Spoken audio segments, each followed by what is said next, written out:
anybody who doesn't know you or hasn't heard the backstory, how did you get started doing this? And by the way, your channel has inspired, I think, millions of people to seek discomfort. The documentaries that you've made, the Iceman thing is so cool. Anyway, I'll stop talking. Much. So I'll take it back to 2015 when I was a sophomore at university in Canada. I guess maybe let's take it 10 years back. Let's take it to 2010. Okay. And I was 15 at the time. Made the decision that I was going to pursue my education abroad because I got an opportunity, a scholarship to go to a boarding school in South Africa. And the purpose of the school was to bring together the next generation of African leaders, people who wanted to solve different problems on the continent. And my personal interest was more in tech, social media, and so that was 2010. I left Egypt when I was 15. In 2011, a few months in, the Egyptian Revolution happened, the Arab Spring, which is actually right now, it's January 25th to February 11th was when it took place. So we're in the anniversary, the 10th anniversary of that happening. So 10 years ago, this took place. And that was a transformational moment for me where I realized that I want to work and create in this intersection of technology and storytelling, because I saw how much it impacted the narrative in Egypt and how young people were able to use, the tools that are available today, Facebook and Twitter back at the time, to actually mobilize people and to bring people out on the street. And I just, the power of the tools that we have and the power of the internet, manifested in the most powerful way I'd ever experienced. And that was really impactful for me. So I decided that after high school, I wanted to take a gap year because I wanted to see if maybe there's a path where I don't go to university and go back to Egypt right away, start working in tech, build something, and contribute my part into the revolution, this new wave of for the country. But very quickly in 2013, which is when I did my gap year after graduating high school, that was the time Egypt kind of crashed politically, and I decided to do a gap year. And then after the gap year, I decided to go to university in Canada. The gap year was in San Francisco, lived there for a year, and then did 2 years in Canada at university where I studied cyber politics and cyber sociology. And my school didn't have majors, they had questions. And my question at school was, who controls cyberspace? Which actually is very relevant to what's happening today. Of course. Which I'm very excited to talk to you about. Yeah. But back to the Citadel. Exactly. Back to the S3 narrative. I'm giving you the background because it brings me to Montreal in the summer of 2015. Sophomore in university, had this idea for a tech startup that I was building. Went to Montreal to raise venture capital. 19 years old, just not knowing what the hell I'm doing.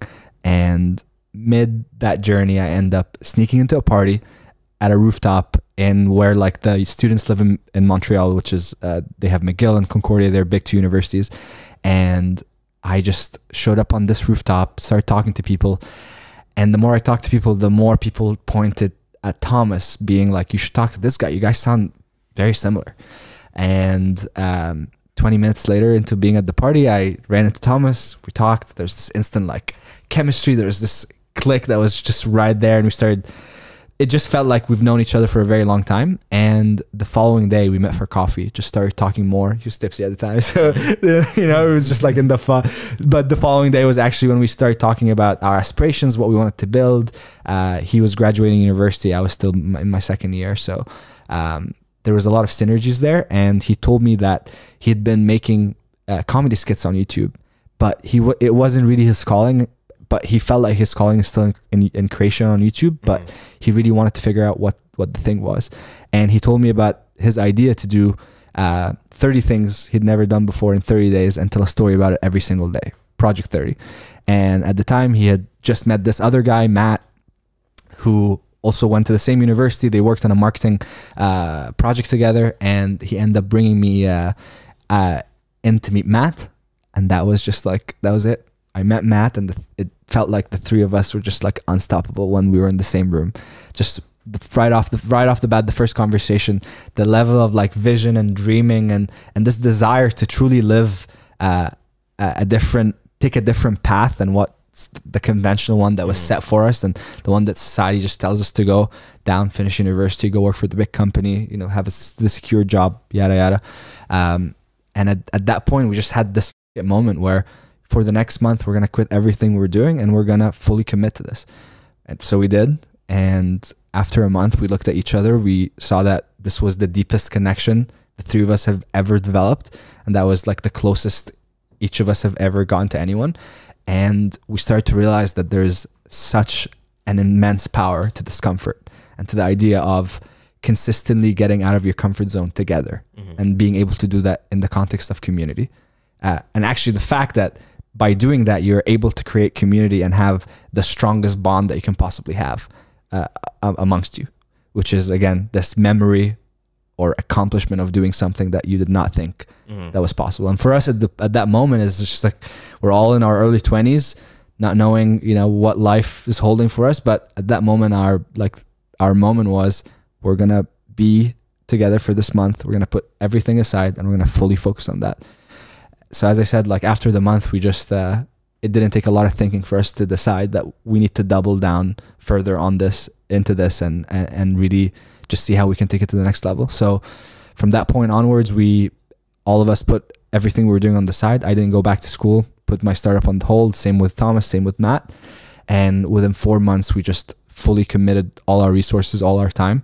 And in November of 2015, so we started summer of 2015, in November, we got this very obscure email being, hey, very informal. Hey, do you want to move to Venice Beach and make videos together, have a house together? We were like, what is that? Thought it was someone trolling us. Yeah. Got into it, checked, and it was a real company. It was Snapchat out here in Venice Beach, California, being like, hey guys, do you want to be the face of this new channel that we're doing? And at the time we have 8,000 subscribers. So it's not like this shouldn't be an opportunity that a channel with 8,000 subscribers gets. But their thinking was, the ethos of what we were doing and the meaning behind the why was so strong that they just trusted that, you know, we will adapt. And by them giving us the exposure that Snapchat would give us at the time, they kind of like believed in yes theory and believed that could really take things to the next level. And it did. As we started posting on Snapchat in our first year after we moved to LA, that had like pretty good conversion to YouTube and gave us a good launch pad for the channel. And then after a year of doing that with Snapchat, we just decided to fully take the risk, leave the money and the security that they provided, and just do yes theory full time. Let me ask you about the Snapchat. So when the Snapchat, when they reached out to you, how were they funding you? Were you trying to split the channel? Did they say, we're going to give you a house in Venice and just we retain ownership of something? Or how did this come up? You see, these are the kind of questions that people want to ask, like the actual nitty gritties of, I want to know. And then I have a story. Don't forget me to tell you the story about Snapchat. Yeah. So the way it worked is they actually invested in yes theory. So there was a stake into, they just thought that the synergy that was going to be created by them giving us the opportunity to be on Snapchat and the quality of content that we were going to make for them, they thought it made sense that they also allow us to post this stuff on our YouTube channel and reap the benefits, because it would only be on Snapchat for 48 hours, 24 to 48 hours. Right. And that's it. It would never see the light of day again. So, you know, we were able, and again, this whole deal came genuinely because they believed in yes theory before they thought like, oh, this thing will make us money. They just like, so we were aligned throughout that, you know, we were able to create synergies and like making it a win-win for both of us, for us to be here and not just lose on the value of creating all this content for them, but also be able to repurpose it and post it on our YouTube, but for them to get, and also for them to get a stake in yes theory at the time, which, you know, it was just an idea. It was nothing, but we end up. Yeah. Go on. But that story ends in 2019 when we buy back our shares. Wow. Yeah. Okay, so now can we go a little bit further and like how much did they invest? Because this is something I've wanted to do for quite some time. Before even making YouTube videos, I wanted to invest in a YouTube channel. I wanted to pick a creator at like, you know, 30, 40, 50,000 subscribers and be like, you know what? I'm going to pay for you to be able to quit your job, focus on this full time, but I want like 50% ownership. It's got to be like a 50%. So no. So it was it was 20% ownership. Okay. And it was about, I have no idea if I'm allowed to say any of this, but I'm going to say it anyways. Yeah. It was a $50,000 in cash, and throughout the year, between $400,000 to $500,000 in production value. Wow. So And this is wait, how many Yeah. subs did you have at this time? we had like 10,000 subs. Yeah, Oh okay, my so back then God. for you, I mean, looking back now, I'm sure it's a drop in the bucket, but back then, they were taking a big gamble Absolutely. on you. Yeah. Wow. Yeah. So back then, that was a generous offer. Anybody would Yeah. jump at that. And they Especially funded being- all of yeah. your ventures and was like they were like the springboard to like all the success. Yeah. So do you think there's a chance you wouldn't be here today if it were not for that offer? No. No. Okay. I think the reason I say no is the immigration piece to it. Because that's the one yeah. piece that no matter how hard we worked or how many hours we committed, that's the part that we were not gonna get past. But actually not according to Cliff. We ended up Snapchat ended up facilitating the process of bringing in, 2 out of the 3 of us were immigrants. And for me, right. Thomas is French Swedish, so Right. things a little easier. But for me as an Egyptian moving here, having dropped out of college, so it's not like there's a case for the Yeah, government to be right. like, this guy's, he has a YouTube channel. Yeah. Yeah. So they were definitely instrumental to just, really. I think the other thing that they did for us is there was no financial restriction on our creativity right off the bat. Any idea that we dreamed, we were able to make happen, and that really made a big difference at the beginning. And I feel like that's one of the main reasons that Yes Theory has been able to build such good momentum with our ideas and how advanced we think about and flesh out each concept before we create the story.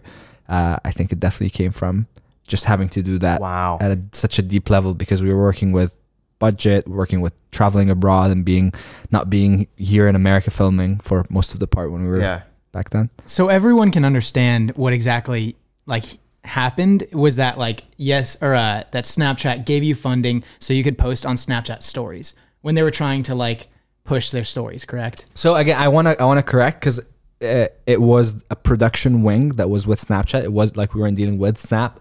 It was Vertical Networks, which was a joint venture between Snapchat and Elizabeth Murdoch, a big media investor, and they were operating out of Venice, and they built one of the first studios for Snapchat to be able to make original content. So that's who the deal was with, and again, it wasn't just the mentorship element and the advising element to it was so big. I mean, we're just a bunch of dudes just finishing college from Canada, coming to LA, this big town where, so many opportunities, so many people want to talk to us, so many agencies want to sign us. We just, it made a big difference at the beginning to just have someone looking out for us. Wow. And so, yeah, there's cool, definitely, there's a massive, divine element to our story that I truly believe in. I feel like at so many points we're protected in ways that were so unusual. Even in having our mentor through this investment come through and be with us along the journey throughout to give us the advice from how to handle the whole thing.